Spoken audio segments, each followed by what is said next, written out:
Okay, we are just about ready to roll here. It is 6 o'clock. Those that just joined in, if you can mute your microphone while you are not talking, it will cut down on feedback for all of us. And Mike, I will hand it over to you. Okay, well, even though everything's muted, I promised Lieutenant Morgan that we would start each meeting with the Pledge of Allegiance. So in the privacy of your own domain, let's get it started. I pledge allegiance to the flag of the United States of America and to the republic for which it stands, one nation, under God, indivisible, with liberty and justice justice for all. Okay, we've got that taken care of. I'd like to call the May 14th, 2020 Space Age Zoning Commission meeting to order with case number 1, Z20-011, 835 North Cassidy Avenue.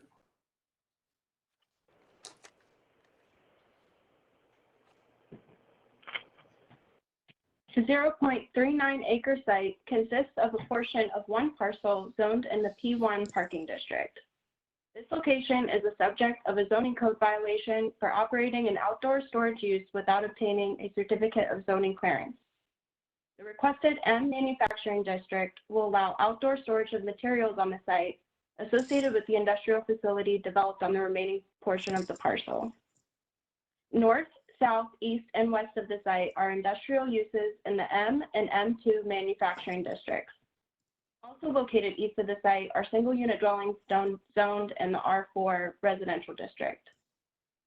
The site is within the planning area of the East Columbus Neighborhood Plan, which recommends light industrial land uses at this location. The site is also located within the Port Columbus Joint Economic Development Strategy, which recommends office and light industrial land uses. A concurrent council variance has been filed to conform the development to M manufacturing district standards and open storage requirements, and includes variances to reduce setbacks. That request will be heard by City Council and will not be considered at this Development Commission meeting. The site is located within the boundaries of the East Columbus Civic Association, whose recommendation is for approval. The Columbus Thoroughfare Plan identifies Cassidy Avenue as a suburban community connector requiring a minimum of 50 feet of right-of-way from centerline. The requested M manufacturing district will legitimize the outdoor storage of materials on the site, which is associated with the industrial facility developed on the remaining portion of the parcel. The request is consistent with the recommendations of the East Columbus Neighborhood Plan and the Port Columbus Joint Economic Development Strategy, and does not introduce an incompatible use to the surrounding area. Therefore, staff's recommendation is approval, and I'm available for any questions. Okay, any questions from anybody? Turn off your mute and yell. Okay, traffic issues, Dan? No traffic issues. Recreation and Parks? No parks issues. Okay, is there anyone going to speak, Shannon, regarding this other than the applicant? I believe just the applicant, Jeff Brown, is with us. All right, and we have the typical airport vicinity request for an easement. That's a different site. That's, I believe, the next one. All right, well, Cassidy threw me there. Okay, anybody have any questions of Jeff Brown? Jeff, you want to add anything to your? Just for the technical reference, Jeffrey L. Brown, attorney for the applicant. I think Haley explained what was going on, and I'm happy to answer any questions. Questions, anybody? Okay, I wish they were all this simple. Please call the roll. Marty Anderson, Yes. Maria Conroy, Yes. Amanda Golden, Yes. John Ingwerson, Yes. Ken Mukwe, Yes. and Chair Fitzpatrick. Yes, you are approved. Thank you very much. Okay, we will go on to case number 2 now, Z20-010, 1535 North Cassidy Avenue. In your supplemental packet that was emailed to you prior to this meeting are two emails. One was an access easement with an adjacent property owner, and the other email was about an navigation easement near the airport, and the applicant will be able to address both of these emails after the staff report. The site is undeveloped and zoned in the CPD Commercial Plan Development District.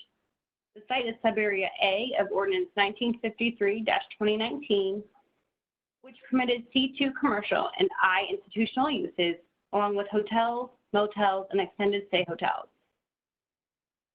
The applicant is requesting LAR1 Limited Apartment Residential District to permit a multi-unit residential development with a maximum of 240 dwelling units. The north and west of the site is a commercial development under construction in the CPD Commercial Plan Development District. The south and east are commercial and hotel development in the LC4 Limited Commercial and CPD Commercial Plan Development District.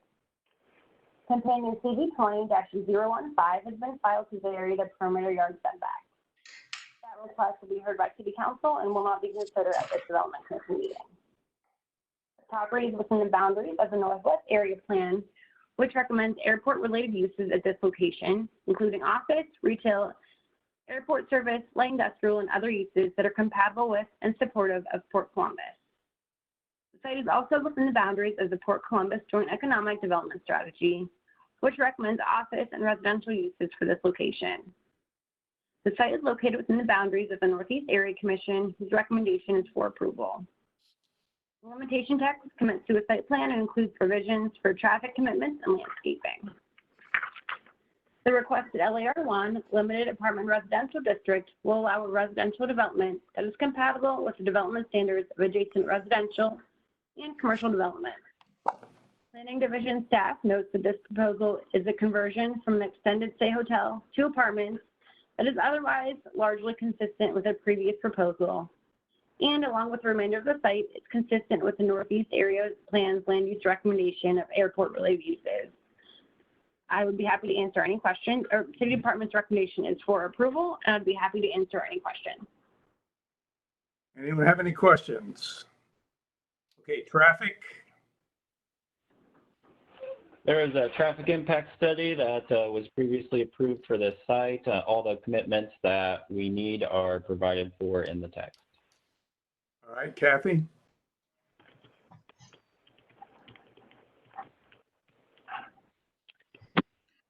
Yeah, everything's good. Sorry, we just lost power here, so got a little glitch. Recreation and Parks have anything to call to our attention? I think she's with us. Kathy, were there any park comments on this? There are no comments, but there is a lot of interference here and we have no power, so you may hear me intermittently. Okay. So no comments from Kathy. Okay. Are there any speakers to weigh in on this other than Jeff Brown? Okay, Jeff, you have any comments? Mike, Jeff Brown, attorney for the applicant. I think there were two emails that came in. One dealt with the airport, which was basically a repeat of what they said in the original zoning. They want a navigational easement, and we believe that's already been provided, but if it hasn't with the original zoning, we will do it with this. The second thing, talked with Connie Klima this afternoon. She represents the hotel. If you could put up the site plan, we have access as the fourth leg to a traffic light, and traffic told us that we have to give access to other properties. And so we have that language in the original zoning that was approved, and that same language that traffic has asked for is in this text. And we have just not reached an agreement on how to split the costs with Connie's clients, but that's something we said we'd be happy to sit and meet and discuss that. But our traffic requirements are what the city asked for, and they're included in the text. All right, the navigation easement is typically any project I've seen in 20 years that anywhere near the airport. It's either been given or we will make sure it's given with this development. All right, so we need a motion to include that reference to the easement, the irrigation easement, and the working out of the cross easements with Connie Kalima's client between now and city council. Yeah, I don't, Mike, I mean, I don't think there's the traffic language as is what's in there. When we work out that agreement on the cost is probably something separate that has nothing to do with the zoning. Okay, so that's, I would ask that the only additional condition be the navigational easement. all right, we'll hold it at that. I need a motion. Who's going to step up and make a motion? So moved. Second, And that was Marty. Marty, Second, Maria. Maria, all right. All those in favor, shout. Aye. Aye. Anybody opposed? Okay, please call a roll. Okay, Maria Conroy, Yes. Amanda Golden, Yes. John Ingwerson, Yes. Kay Nwokwe, Yes. Marty Anderson, Yes. and Chair Fitzpatrick. Yes, you are approved. Thank you much. Okay, case number 3, Z19-092 4871 Roberts Road. The 8.95 acre site consists of 1 undeveloped parcel and 8 parcels developed with single unit dwellings zoned in the R1 residential district. The requested LAR1 limited apartment residential district will permit an apartment complex development consisting of 186 units. Most of the site was previously approved for multi-unit residential development pursuant to council variance applications CB 18095 and CB 18096 for a total of 118 units. To the north across Roberts Road and to the east are industrial developments in the M Manufacturing and LM Limited Manufacturing districts respectively. To the south is a fraternal organization in the R1 residential district. To the west is undeveloped land in the C3 commercial district and single unit dwellings in the R1 residential district. The site is located within the boundaries of the Trayview-Roberts area plan, which recommends commercial neighborhood for this location.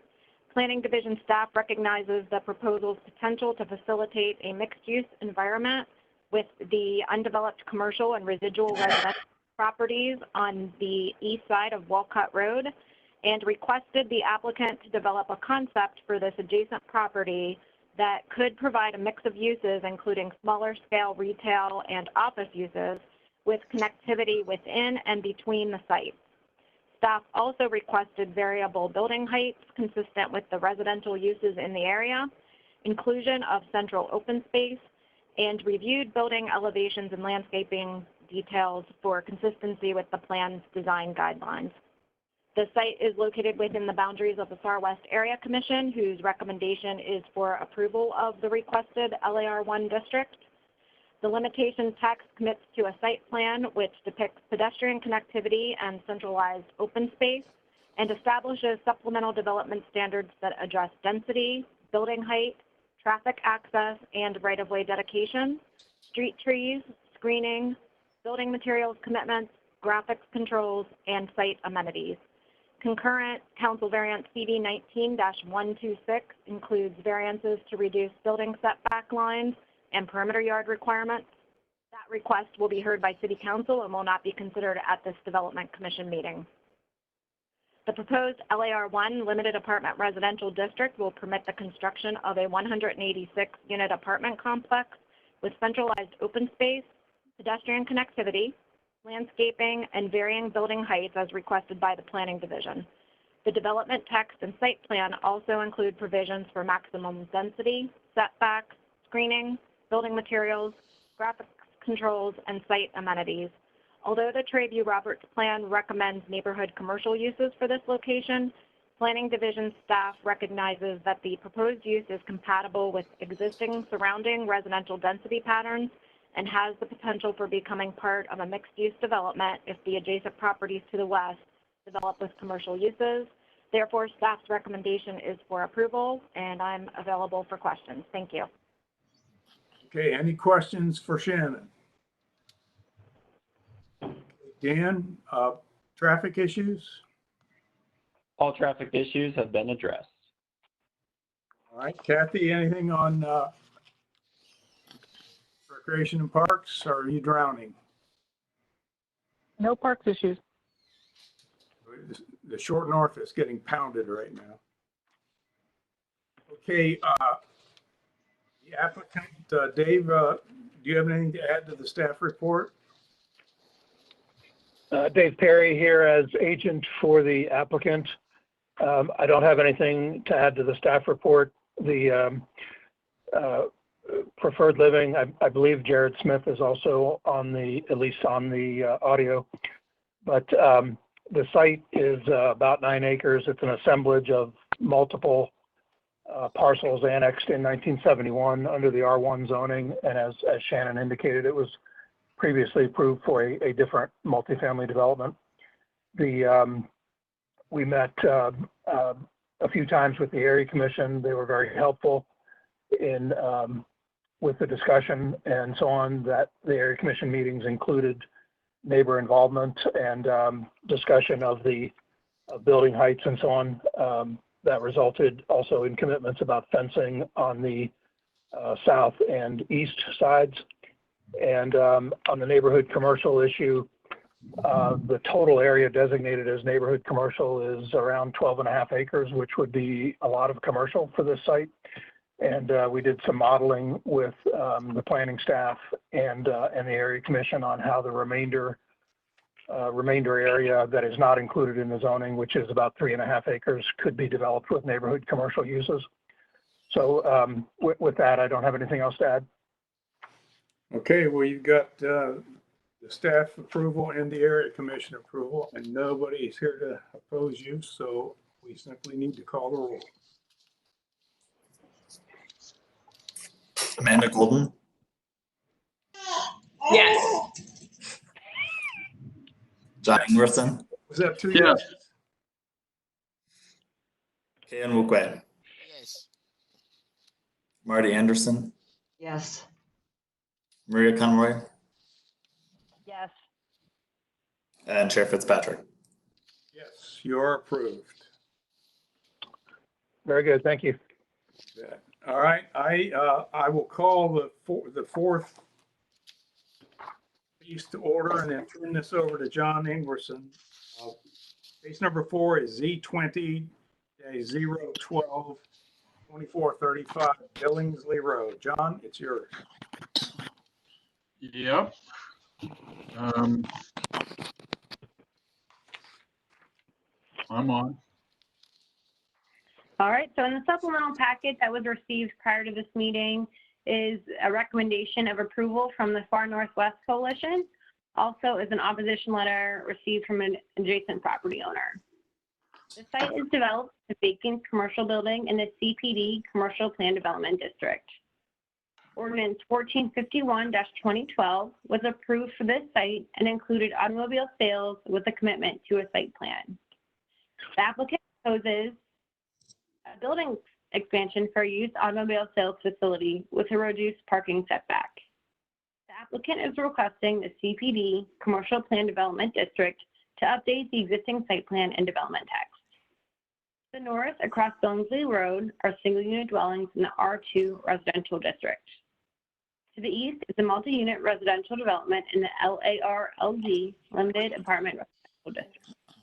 To the west is an auto parts store and maintenance facility in the LC4 Limited Commercial District, and to the south is I-270. The site is located within the boundaries of the Northwest Plan, which recommends community commercial land uses for this location. The site is located within the boundaries of the Far Northwest Coalition, whose recommendation is for approval as all conditions have been met.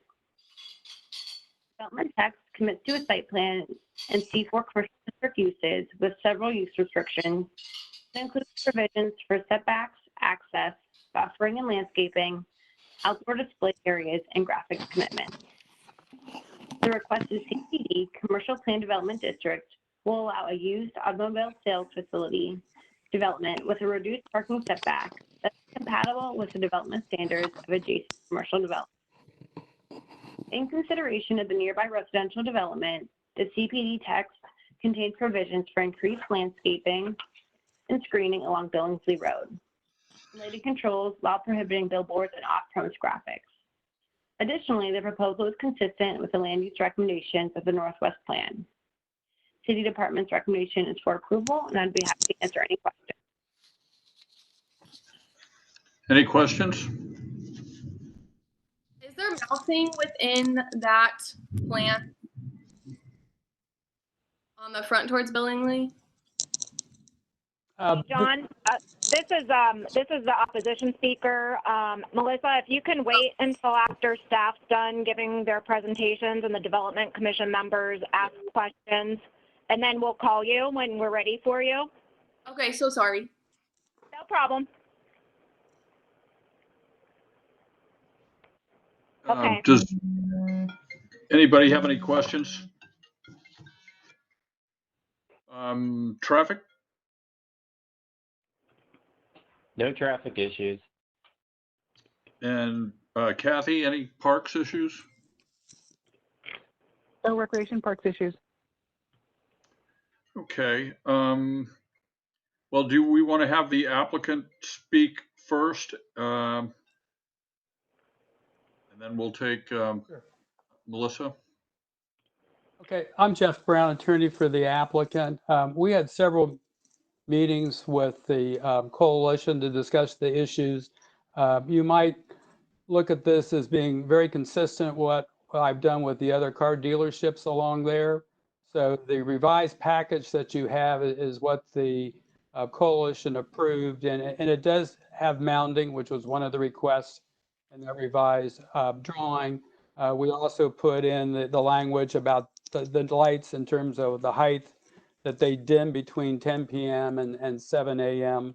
The neighbor across the street, although she's over 200 feet away from where our parking starts, asked us to adjust some of the hours in terms of the delivery on the weekends, and we've done that. But the one question that she had was the hours of operation. They're open till 9, and obviously they have people, once the customers leave, that are still there.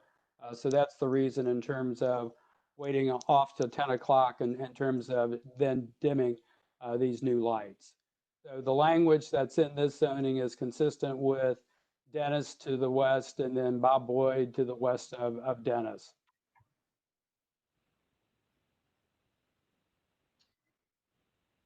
Any questions for the applicant? Speakers, if you state your name and Hi, my name. Oh, sorry. no, go right ahead. My name is Margaret Link, and I currently live and will live there for a very long time across the street from this dealership. I am disapproving. I was only invited to one of the meetings. I was told about this meeting on Tuesday, so then I had to express my mail-in to be here today, and thank you for allowing me to be here. But I am not happy with the situation. And the reason being is that we keep comparing it to Byers, which is down the street. It's more west, so from my house, which is across from non-residential areas. And the matter of the fact is that you could read a newspaper even right now at my house at 4 a.m. in the morning. It's lit up like a Christmas tree. And I'm disagreeing this, and I would love to show you how bright it is on my street. And we did not even know the hours of the business at the time. And I would like you to be in my shoes and see if you would like your street lit up that bright when you're having to work night shifts, or like, just, it's hard because there's so much light. I am thankful that they put in the mounting and that, but I was not aware of any of this because they left me out of the email. So Why can't they do lighting? Right, and why can't we like project the lighting away from Billingsley? Like I can see it on 270 when I pass the like buildings. But I just want to say thank you for allowing me to speak. But I'm not happy with the lighting, and that's why I disapprove. Just so that everybody understood, when we had these meetings and we made the revisions so that the light poles are lower, they have the dimming, it is consistent with Dennis and Bob Boyd, which are right across the street from single-family houses. So we're treating everybody the same way. I sent the materials to Aaron, who's the chairman of the group. So I don't know how he distributed them, but once I found out that she had not gotten anything, I did send her the information today once I found out about it. So we are consistent. These are the new fixtures that are going in on this area where we're having the new parking or cutoff fixtures. So it will be consistent in terms of what you've approved for the other two dealerships right next door. Commissioners, any questions for the applicant or speaker? John, Mr. Vice Chair, I would direct to Jeff. Jeff, this is Marty Anderson. You know, when you say that the lighting is consistent with other dealerships next door, that's kind of the old slippery slope argument that, you know, we got this done in this particular application, so we ought to get it done here. Does the neighbor who is objecting, does she perhaps have a valid complaint here with regard to lighting that late into the evening? I don't care about the Dennis dealership next door or the other one, although I understand your comment about precedent setting, but does she have a valid complaint here that you could do something about? Well, Marty, I mean, that's why the poles are lower and the poles have dimmers on them. Those are all in response to people saying that the lights are too bright.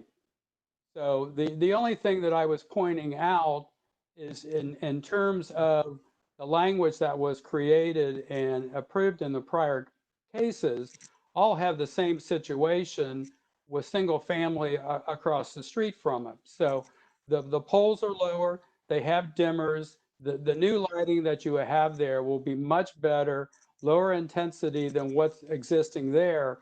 I think the neighbor is afraid that what she sees there now is what's going to be put into this new area, and that's not true because, as I said, they're going to be lower, they're cutoff fixtures, and they're going to have dimmers on them. And the reason you can't go totally dark is your inventory is outside. So you've got to have a level of lighting to run your security cameras, et cetera. That's why we came up with these additional items specifically to address the concern that has been expressed by other neighbors on the north side of the street. So Ms. Link hasn't actually seen the ultimate lighting that will be in place? No, because I mean, I don't think Dennis has put, or Bob Boyd has put the new ones in. Okay. If she thinks what's there now is what she's getting in terms of this location, that's just not correct. They're lower, they're cutoff fixtures, and they'll have dimmers on them that will reduce the intensity by 50% between 10 and 7. Can I speak, please? Yes, go ahead. Thank you. I would say a lot of my neighbors probably haven't come to speak because, again, situations like happened to me. I found out about this on Tuesday and was left out of an email. They all complained at the previous. And they all backed me up and said, okay, if everybody's gonna do this, do I have to do it too? No, it's not, that's not who we are as humans. Your neighbor was the one who said about the newspaper. And my neighbor who lives close to the buyers in the other places says that he can also read a newspaper currently at 4 a.m. It just, I understand that there needs to be lighting because my dad is a police officer and light does deter, but those lights are so bright. Shine them. You could shine them at the cars, or you could shine them away from my house. Like, even if it was at 25%, it would still be lit enough to deter crime. I gotta defer to the people that know more about lighting. Can I speak? We've stepped the height down. We've done the dimmers on there, and the Civic Association, which has heard all these cases, after discussion, ended up recommending approval of it. Mr. Chairman, can I speak? People, how should I know that? People on my street are complaining, so. I think Kay wants to speak, Don. I think we've heard the objections. Any other comments from commissioners? Kay wanted to speak. Jeff, can I ask you a question? How far is the light located from the neighbor's house? The distance between her house and where we start the parking is over 200 feet. So there's her side yard, there's the right of way of Billingsley, and then there's a 125-foot setback on our property before you start the pavement. And then you could have a light pole in that area and further setback from her house. The light pole you are proposing, what's the difference in height between the one you are proposing and the existing light pole? I believe the existing ones are 28. The new poles are 18. 18 cutoff fixtures with dimmers. And Jeff, are you aware of the lighting that's being used by the adjacent automobile uses? Yeah, John, I just don't know whether or not the two dealerships have expanded their parking and put in the new fixtures. There's no question that the existing lights are bright. I mean, that's the whole point of the discussion and the reason why we put those restrictions in after talking with staff and with the neighbors to address that specific concern. Okay. Well, are we ready to, anybody else have any comments? Or are we ready to call the vote? I think there's the amended information that you'd have to accept first, I believe. With regards to the mounting and, I'm sorry, I didn't get the updated pack. Was that in the regular packet or in the supplemental? I don't. That's the latest. We don't need a motion on the latest text site plan or in there. What you have is all the revised stuff. Thank you. Commissioners, any other comments or? Thank you for letting me speak.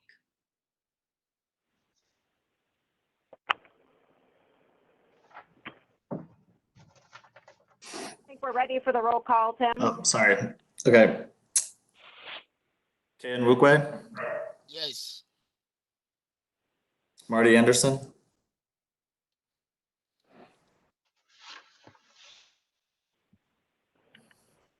Marty Anderson?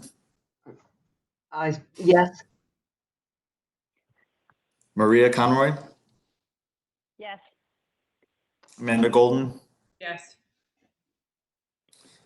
Vice Chair Ingerson? Yes. You're approved. Thank you very much.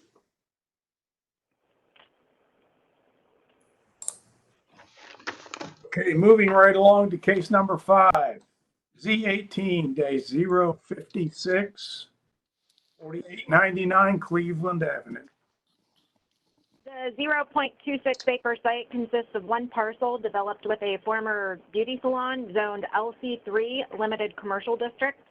The requested CPD Commercial Plan Development District will allow C1 Commercial District uses, as only office and salon and barbershop uses are permitted in this current LC3 district. North of the site, across Kilbourne Avenue, and to the west are undeveloped lands in the R1 Residential District. To the south is undeveloped land in the C2 Commercial District. To the east, across Cleveland Avenue, is a church and a single unit dwelling in London Township. The site is located within the planning area of the Northland 1 area plan, which recommends office uses at this location. The CPD text commits to a site plan and contains development standards addressing building setback, access and sidewalks, pedestrian connections, landscaping, and graphics controls. The request also includes variances to conform the existing parking setback and to reduce the required number of parking spaces from 21 to 18 for a proposed eating and drinking establishment use. The site is located within the boundaries of the Northland Community Council, whose recommendation is for approval of the requested CPD district with the condition being met. The requested CPD, Commercial Plan Development District, would allow the site to be used for C1 commercial district uses. While all C1 district uses are a departure from the Northland 1 area plan's land use recommendation for office uses, Planning Division staff used the request as appropriate considering the surrounding land uses. The applicant has also committed to commercial signage that is limited to the existing sign or a monument style sign as requested by the Planning Division. Therefore, staff's recommendation is for approval, and I'm available for any questions. Thank you. Questions, anybody? Traffic, Daniel? No traffic issues. Okay, and Recreation and Parks, Kathy? No parks issues. Okay, I know Dave Paul wants to speak on this. Does the applicant want to talk now or wait till after Dave Paul talks?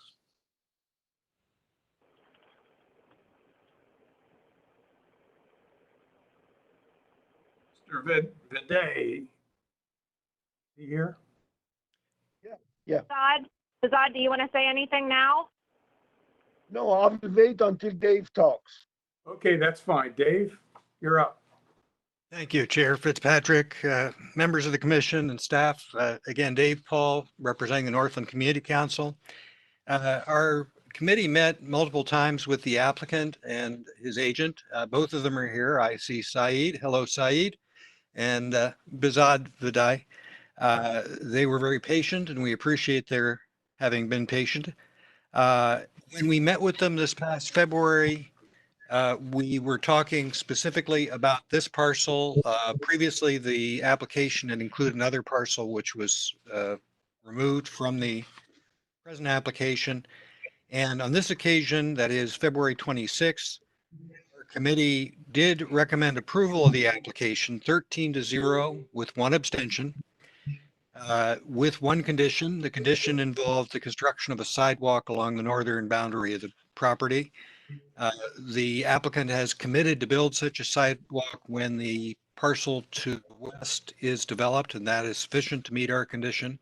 So the Northland Community Council does recommend approval of the application. All right, great. Does the applicant want to add anything to Dave's statements? No.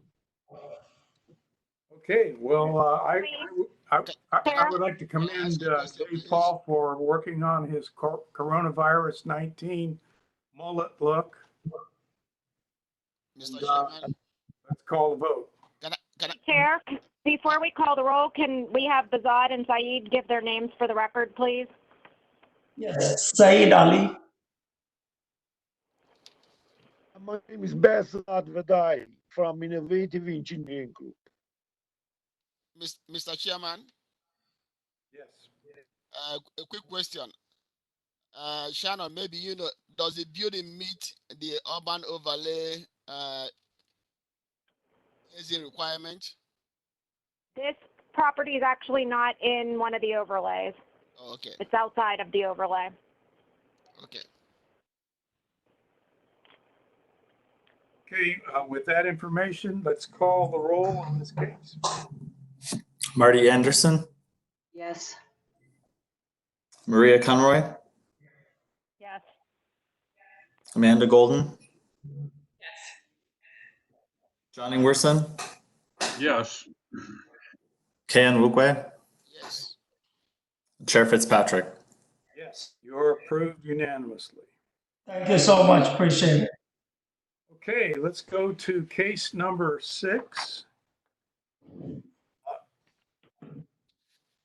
C20-004, 2410 Strimple Avenue. The 0.23 acre site consists of 2 undeveloped parcels zoned in the R1 residential district.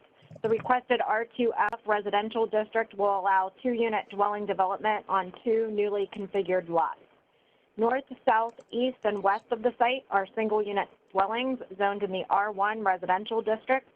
To the southeast across Strimple Avenue, within close proximity of the site, are 2-unit dwellings in the LR2F limited residential district. The site is located within the planning area of the Northland 1 area plan, which recommends low to medium density residential land uses at this location. Current CD 20-005 has been filed to vary development standards for the 2 proposed 2-unit dwellings. That request will be heard by City Council and will not be considered by this Development Commission. The site is located within the boundaries of the Northland Community Council, whose recommendation is for disapproval of the requested R2F district. The requested R2F residential district will permit a 2-unit dwelling development. Although the proposed density exceeds the land use recommendations of the Northland 1 area plan, the addition of 2-unit dwellings at this site is appropriate for the area and does not introduce an incompatible use to the surrounding neighborhood. Concurrent CD 20-005 will contain elevation renderings and a commitment to a site plan that addresses access and design comments made by Planning Division and Traffic Management staff during the initial review of these applications. Therefore, staff's recommendation is for approval, and I am available for questions. Thank you. Questions, Mr. Chair, I have a question. I do. Shannon, do you have insight as to, is the disapproval because it deviates from the plan, or was there more? Because the vote didn't say anything in particular, and I didn't see anything in the supplemental packet. Dave is here, so I would let him speak to that. Okie dokie. All right, let's talk about traffic and recreation and parks, and then we'll come back to Dave Paul. Dan, anything on traffic? There's no traffic issues with this rezoning application. Great, thank you. And Kathy, how about recreation and parks? There are no parks issues. Okay, let's go back and revisit the issue then with Dave Paul on what the vote was all about at the Northland Commission. Thank you, Mr. Chair. First, let me explain. The case that we heard was slightly different than what is currently being proposed. And I think the applicant may be able to speak to that. When we heard this case, the proposal was to put 3 dwelling units on a 0.184 acre site, less than 2/10 of an acre. And there, as Shannon mentioned, were quite a few variances that were required to actually make that work, to be able to construct those 3 dwelling units on the less than 2/10 of an acre site. Our committee, again, did meet with the applicant. That was on April 29th. We met with them virtually, and we appreciate their working with us on that. However, the committee felt that it was inconsistent with the district, based again on that intent at that point to construct 3 dwelling units on basically a very small lot. The committee felt that it would require that the environment of the district be adapted to the project rather than the project adapting the environment in which it's found. And I think actually the applicant may agree, but take a different perspective on it. I can let them speak for themselves, but basically they were feeling that it would raise the standards of the neighborhood and so forth. One of the concerns that our committee raised as an example, though, is that there is no on-street parking in this area. It's a very narrow street. It's, for all intents and purposes, a 1-lane street. And the applicant was proposing basically a 1-car garage with 1 car parked behind it in the driveway, but that would make no provision for deliveries and so forth. So we felt that, again, that was an example that came up earlier in our discussions of the environment not really lending itself to the kind of development that the developer has in mind. We did not, again, recommend support of the application. That was a slightly different application that was very much dependent on a long list of variances. And so actually the vote was to recommend disapproval of both. I'm not sure what the committee's recommendation would be on the present application, but I think that many of the same concerns exist on the part of our committee. And I'll be happy to answer any questions. I'd like to get the applicant up and talk a little bit about the issues, the design issues, and the 0.23 acre utilization. Is the applicant here? Yes. Okay. Ronald Manley. Yeah. Could you give us your thoughts regarding your application? Definitely. We did acquire another lot after we had the meeting with Mr. Dave Paul, which allowed us to, instead of having the one unit versus with the two units, we now have 2 units. More spacing, less variances, which I think that was one of the council's issues, is that we had a lot of variances. Now we've actually cut our variances down to a minimum level, which also states for hardship, because we want to make sure that we have livable space as well. The parking, we really don't believe it's an issue. However, because you have the 1-car garage for each unit, coupled with 4 parking spaces in the driveway area, which is pretty consistent with the area itself. So we're not actually changing anything. We're actually going with the flow of the neighborhood with our constructs.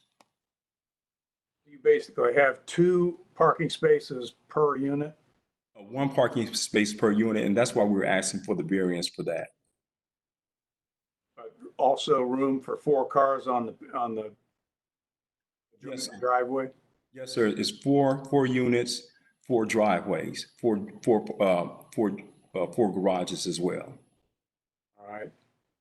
Sometimes there's an issue when people like me use their garage to store bankers boxes and old football gear and park out on the driveway of the street. So how big a hurry are you in with this game plan of yours here? Well, we'd definitely like to start construction as soon as possible. The driveways themselves are 10 foot by, I believe, 15 feet. As far as Shannon, do we have any drawings on this at all? We do, but I just want to remind the Development Commission, this request is an unrestricted R2F district. The variances that they need are going to go before City Council, so this site plan is meaningless tonight. With the R2F district, they would not be allowed to build 2-unit dwellings without the variance because they would not have the lot width that is required for said 2-unit dwellings. So this rezoning will really only permit them to do single-unit dwellings unless the variance is approved. Okay. Dave, what's that sound like to you? Well, it still sounds to me like we're trying to adapt, and the applicant and his representative have pointed it out. We're adapting some very old lots that were platted as being very narrow and so forth. We're adapting them to what proposes to be a modern construction. And the applicant is saying that they're hoping to basically improve the standards of that area. The problem is we're still dealing with very small lots and very narrow lots. And I think I'm concerned, as was the committee, that we are, again, trying to basically adapt the neighborhood to the project rather than the other way around. I'm not sure what the committee's recommendation will be on the new set of variances that the applicant is proposing to bring back to us, I believe. And as Shannon has pointed out, the rezoning would be conditional on those variances. But I don't know that our committee's feeling will have changed, that this is a mode of development that is not common in this neighborhood. I recognize that it may be a better mode of development by today's standards, but I'm not sure that doing that one or two parcels at a time is the best way to improve the neighborhood. I think it may find that I think it may create problems in this existing environment. I'm looking at the second page of the case number 6 application that shows all the existing zonings. It's a sea of yellow with the site in the middle. So this is one of those cases where you're a trail breaker. You've got to do a little extra legwork than if you come in after the fact as an infill. I would be more comfortable if you had a drawing that showed how this parking is going to come off the street and fit into this thing, so it doesn't look like a small strip shopping center with a bunch of asphalt out in front and the doors behind garage doors. I really think that homework needs to be done before we can get an honest picture of what this might look like in the midst of this neighborhood. You're going to set a precedent. Yes. So, Tim, can you show the zoning map for the site? So 6 lots to the east, there is a limited R2F zoning district. So there is an R2F within this neighborhood. And also, yes, these lots were very narrow, and Mr. Manley is going to be consolidating them into 2 lots that will have to be 50 feet wide per the R2F code. Staff did not feel that we needed limitations.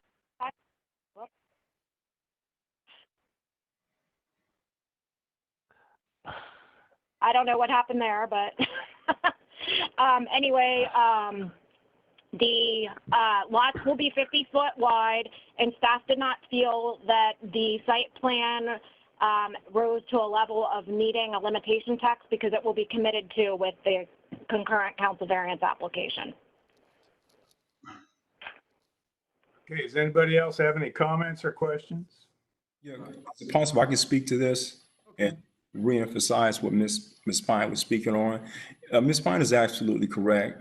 We actually combined the lots to make them wider so that we could have livable space. So, contrary to what was spoken about, we're not, definitely the lots were platted years ago.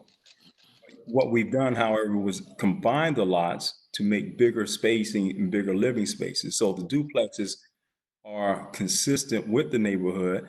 And as Ms. Pine spoke about, there's already duplexes in the neighborhood. So I'm not trailblazing at all. We're actually being consistent with what's going on in the neighborhood with the other duplexes that's there. Coupled with, as I reiterate, we combined the lots to make bigger living spaces in the neighborhood. I'm confused by some of the earlier testimony. Is this site going to have 2 duplexes? Yes, sir. And the original proposal to Northland was 3 duplexes? There was 1 duplex and 1 single unit. What happened was that we actually bought more. We were in the process of purchasing more lots during the process. That lot that you purchased part of this site? Yes, sir. Okay, so you have a larger site, and instead of 3 dwelling units on the site, it expanded, and now you're putting 2 duplexes or 4 units on the site. 4 units, and we're asking for the variances. We're asking for the variances for the parking space, as well as cutting the 5 foot down to 3 foot to be able to fit it into the particular spacing to add more living space. Right, but basically you're going to ask for you're going to ask for a parking space in a 15-foot driveway, correct? Yes, sir. 20-foot driveway. They said it was 10 by 15. a couple of minutes ago. How big? Parking spaces are 20 foot. 20 foot what, wide? They're 20 foot wide. And how deep? And how deep? They're 15 feet in width and length. So you're able to get a car in the garage, coupled with a car in your driveway. And then there is no sidewalks anywhere in this area, correct? There's no sidewalks in the area right now. Absolutely not. However, we do have to add sidewalks to our spacing. So Shannon or anybody that's looked at the preliminary site plan, do they have a requirement for sidewalks? And what does that do to the 15-foot depth of the parking space that you're going to request a variance for? I definitely don't have the answer for that. Mr. Yeah, Ron, I have the answer to that. Okay, Mr. Buss is here. Sir? Yes. There'll be 2 units pushed together. Each has a 10-foot wide driveway, pushed together forming a 20-foot driveway serving 2 units. It will be approximately 25 feet back from the right-of-way, from the setback line.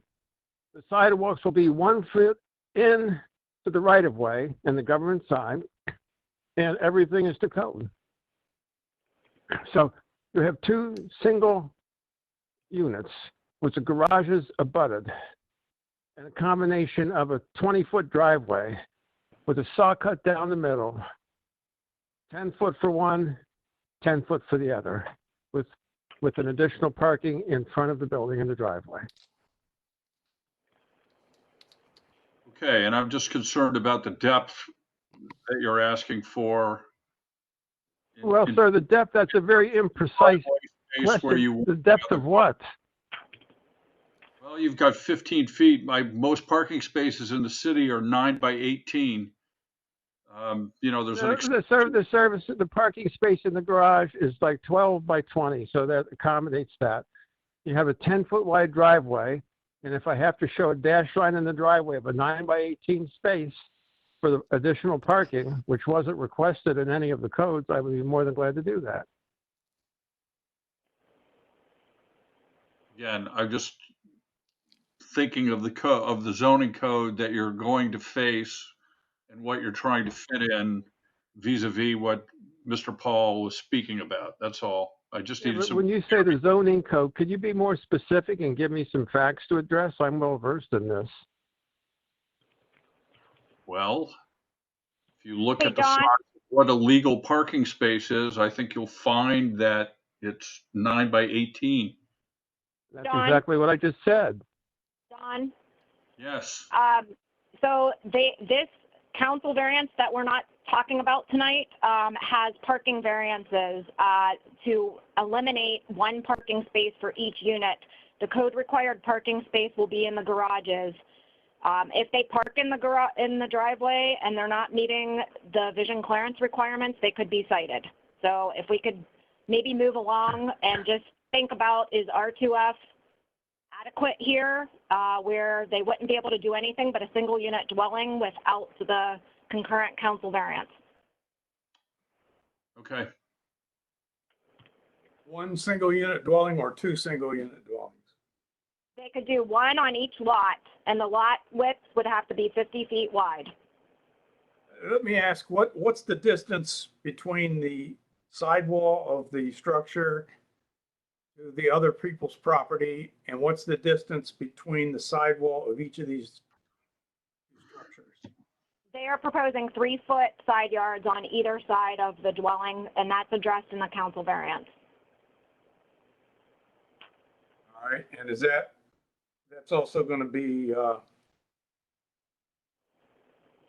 Ohio building code issue with that kind of proximity as well. So yeah, they'll have to be fire rated.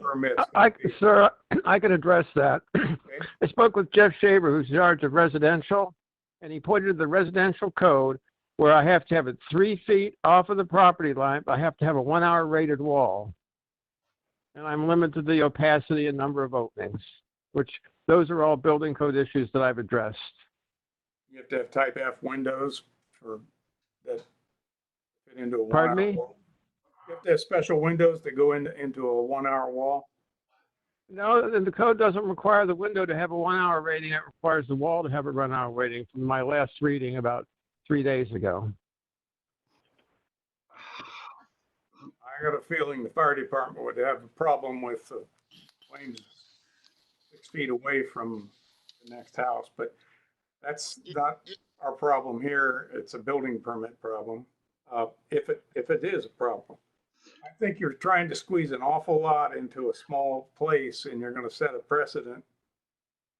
And I don't necessarily oppose the use, but you're painting pictures with words in the dark via the Zoom here it's very hard to comprehend how all these problems are going to be solvable.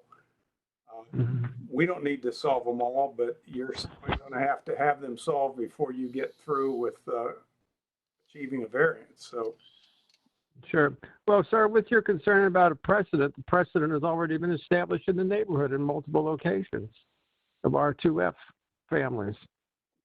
Now, there is some confusion, ambiguity in the code where they say you're allowed to have a unit. But in this case, a unit is comprised of 2 single-family residences. It's the classical argument of the pants are singular at top and plural on the bottom. But essentially, according to the building code, we pushed them together, one building with a 1 hour separation between the 2 buildings in each wall, totaling 2 hours, and with 2 living units within the building.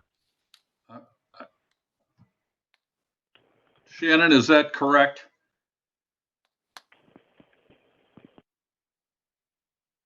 What's the question? That seems like 4 units on that site. Is that correct? Yeah, there'll be 2 lots, each with a 2-unit dwelling. They will be getting a variance to the lot size because a 2-unit dwelling would have to have a 60-foot wide lot, but they're proposing 50-foot wide lots. Right. So what you're saying is that this site is going to have 4 units on it, or it has to have a lot split in order to be a true R2. They will have a lot with a 2-unit dwelling and a second lot with a 2-unit dwelling when they're all said and done, if the council variance gets approved. each lot will be 50 foot wide. Did I hear you say? Yes. Instead of 60. 50. The code requires 60 for a 2-unit dwelling, but you could build a single-unit dwelling on a 50-foot wide lot in this district. Well, Shannon, that's where the ambiguity comes in. If it's a single unit, then it is a single unit with 2 residences. I mean, this is the problem with the code. Duplex, which makes it an R2. Yeah, we're just, so what the Development Commission is acting on tonight, Mr. Butts, is just the zoning district, not the variances, just the R2F district, okay? Okay, got it. I don't know. My comment is that I'm Cinderella's older brother, and that shoe looks awful small to me. Maybe it's because you have big feet in comparison. I've got big feet.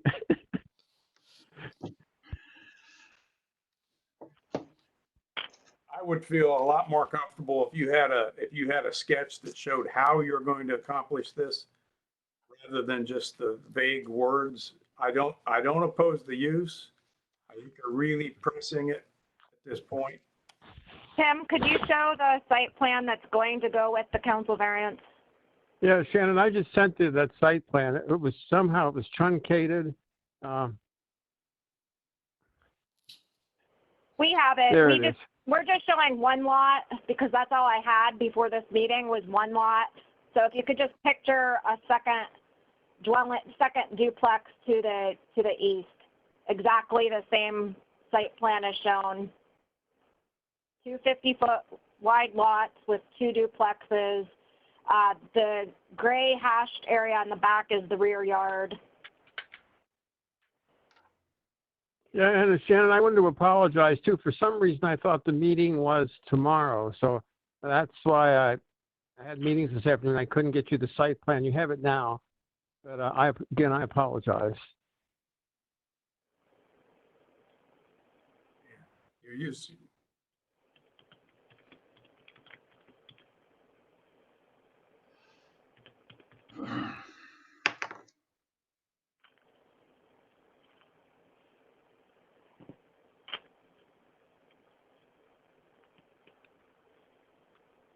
Is there any further discussion on this item? Or should we call the roll? Chair Fitzpatrick, it's a little irregular, but could I ask the applicant a question that just occurred to me as I was looking at the site plan? Yes. And again, either Mr. Manley or Mr. Butts, as I'm looking at the site plan, it occurs to me that I don't see any space, especially when the second building is constructed, that would accommodate, for example, dumpsters, trash dumpsters and recycling. Where would you propose Not required. They're not required for 2-unit dwellings. They will be serviced by the city of Columbus with containers. Right. I don't mean a commercial dumpster, but I mean, where will those containers be stored? Will they simply be stored in the driveway? Garage. Yeah, Mr. Paul, you know, where I live in Lewis Center, and my container is in my garage. And also, I like to speak on the point of the, well, not the variances, but the zoning. We're asking for 50 feet versus 60 feet. So we are eliminating 10 feet per unit. You know, if you can wrap your head around just we're losing 10 feet of living space, then that's what we're asking for when it comes down to the zoning aspect. You're not asking for that. You're telling us that you're going to put 2 duplexes on this site, but we're only zoning the site for an R2F, which is Correct. 1 2-unit dwelling. Then you're going to come in and split that. So I would prefer said that you split bring it? in the split and let us approve that as instead of one site as an R2F, because we're putting the cart ahead of the horse here. So we're not splitting anything. We're going to have one consolidated unit per lot. So we're not splitting anything. You're going to have one structure, but you're going to have 2 units. Say that again? You have one structure, but you have 2 units. Yes, sir. Right. And that's 50, and we're putting it on a 50-foot lot, correct. The code asks for 60 feet. And the site that you're requesting is 100 feet wide? Yes, that's correct. 200 feet. Is 100 feet wide. No, it's only 100 feet wide. Correct. No, there's 2 100-foot lots there. No, it's 2 50-foot. This will be duplicated. 50-foot lots there. No, it's 100 feet wide. Correct. I see one lot that's 100 by 100. Correct. And you want to put 4 units on that? No. You want to have 2 units totaling. The aggregate space will be 2 units with 200 feet width and 100-foot depth. Richard, No, it's 100. the lots are only going to be 50 feet wide. It's 100, correct. There's 2 lots. The zoning. 100 by 100. I'm seeing one lot here. Zoning requires 60 feet. We're asking for 50 feet. A lot. Look, you, in my mind, you are asking for an R4 and not an R2? No, sir. No, absolutely not. We're taking that plan and doubling it. Then you don't have the correct application here. I want to see another lot.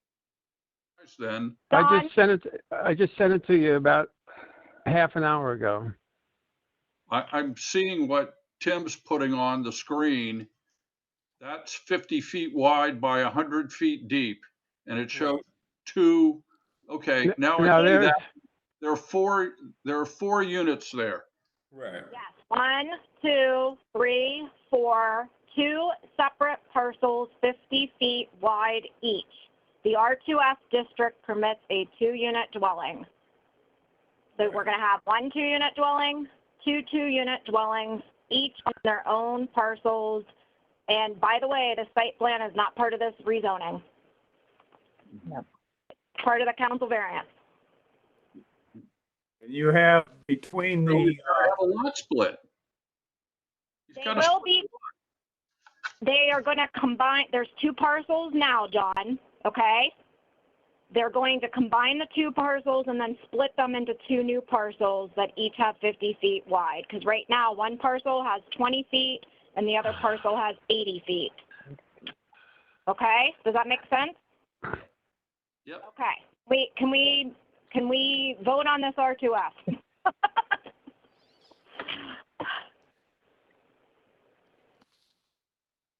I have one more question before we vote. What is the distance that last site plan you showed? Go back to that real quick. Hang on a sec.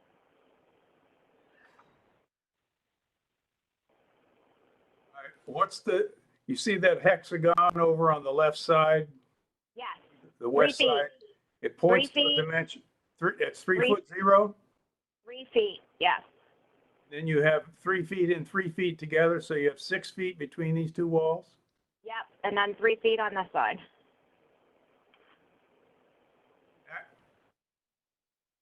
That seems like 12 gallons in a 5-gallon bucket, unless it'd be better to have them connected and not just have a no man's land of 6 feet between them.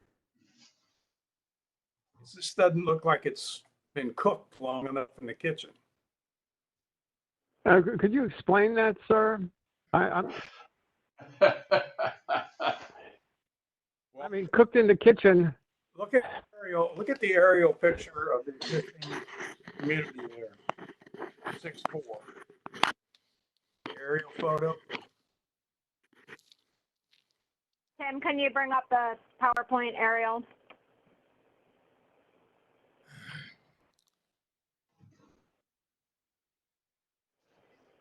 There's a lot of air between structures all up and down that street. And what you're proposing, there'd be... Not really. There's just a lot of not developed lots yet, but down here, there's not much separation between these structures. Well, that are on the... Sir, what we're battling against here is these lots were plotted in 1925 when only rich people had cars. They probably had garages in the back where they kept their horse and buggy. There's no way that you can make a habitable house on a 20-foot lot with 2 5-yard setbacks. Now, one of the reasons why we're asking from a reduction of 60 feet down to 50 is a nuance in the code is there's no interior separation required on 2 buildings. They can be joined together, thus eliminating that other 10 feet you typically find if these were 2 separate units. You know, when I did the research on this, 1925, gas was 9 cents a gallon and the government wanted a 4 cents tax. So we've come a long way exponentially from this.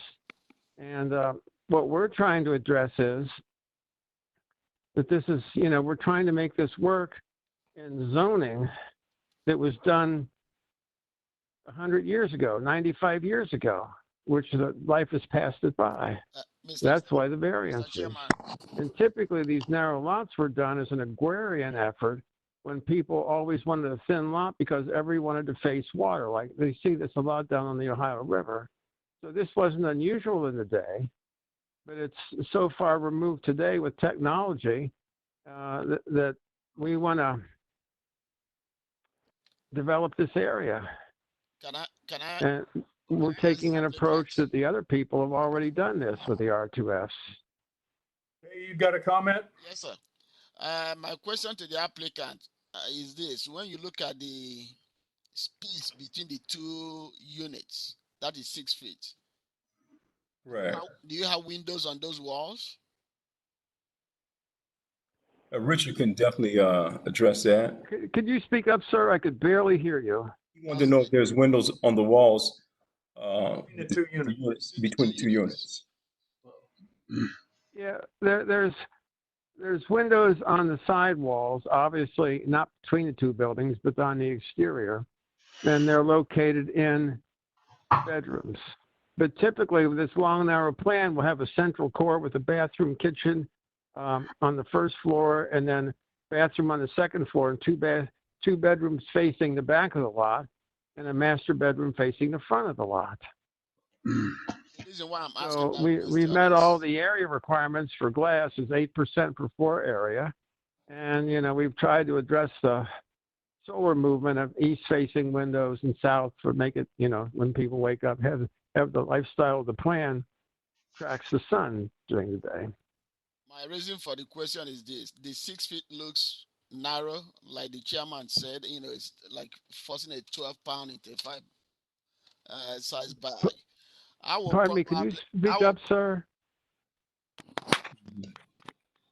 Probably suggest, or at least I would say I agree with what the chairman suggested. Why don't you just squeeze the two units together so that you literally have one structure, so you can have more space on either side of the property?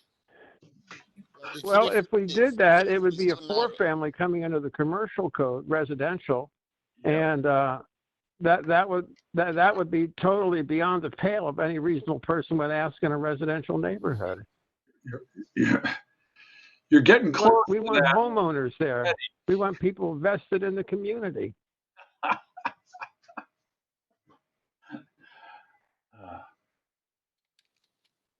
If there's a parcel line going through it, it could still be considered a 2-unit dwelling with a 0-foot side yard.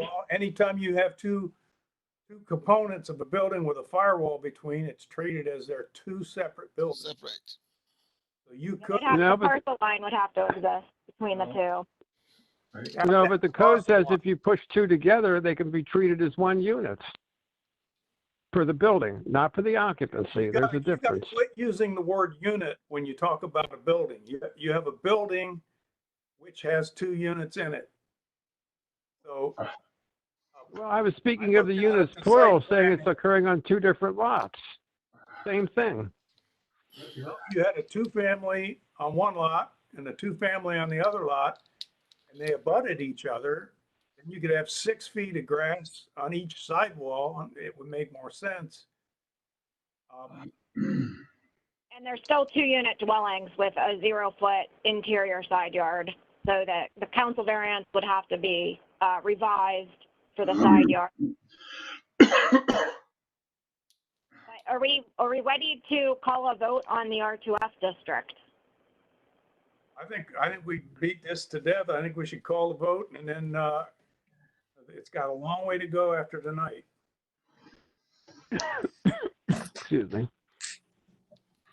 Okay. Maria Conroy.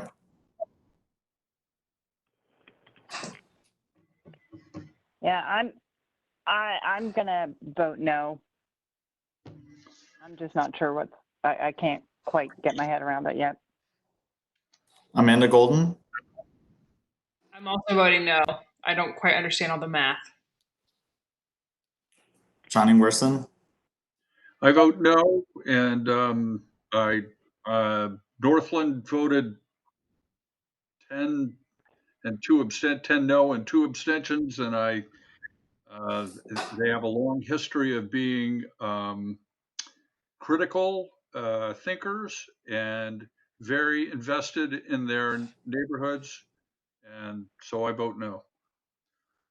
Ken Wukwe. I think I will also vote no for the main reason that Paul said that it looks like what they presented to his committee is different from what is being presented tonight. So there may be an opportunity for them to go back and interact with Paul again. But right now, my vote is no. Marty Anderson. Reversal of my usual role, I'll vote yes and follow Shannon's lead on this one. And Chair Fitzpatrick. Well, now, Marty, that's a pretty trick because I was going to vote no. But if I was the last person to vote on all no's, I would have voted yes so that we could fill out our favorite little fact sheet to send to city council. But I You think get to do that either way. I like Marty's comment about the slippery slope where you do these things on the hope and a prayer that somebody lets this go in a variance hearing. We don't have a real picture of what's going on. We're calling buildings units and units as single family. We need to have a much clearer picture if it's going to push the envelope this hard. It's got to really be clear. But I am going to vote no as long as Marty has voted yes. We have a split vote, and if you take this further, make changes. Can you see this paper? Yes. This paper is a fact sheet that will go to city council, and you got time to make some clarifications. And, in all truth, the variance action is not totally separate from the zoning classification. And like John Ingerson, I give a great deal of credence to the work that Dave Paul does in that Northland Area Commission. It's one of the best in the city. So you've got a split vote, and you can either come back with something a little more clear, or you can go on and see where you stand with the variance and then circle back. You got some options, but I don't think your use is totally wrong. I just think you need to be more precise in how you explain all the details. So you've got a 1 yes and 5 no's, and you got options going forward, and Shannon can give you some advice there. That's the end of our agenda, and we are hereby adjourned from the first Development Commission meeting held on the web. If Development Commission members, for the items that you are filling out the DC basis forms, if you could just email those to me after you make your comments on them, that would be great. Thank you all very much. I think this went pretty well, and we'll see you next month. Bye. So Shannon, you had emailed us the forms, right? I emailed you guys the forms, so you guys can, and they're fill-in PDFs. You can put your comments in, save them, and email them back to me. So we just need to do it for the last one? Possibly the one that has the opposition speaker on Billingsley. That all had yes votes, though. Yeah, from what I have in mind, from what I have taken down, everything was all yeses except for case number 6. Okay, so just case number 6 is the I need a DC basis form, and that'll be good. Right. Okay. Okay. Thank you. Thanks, Stay everybody. safe. Bye.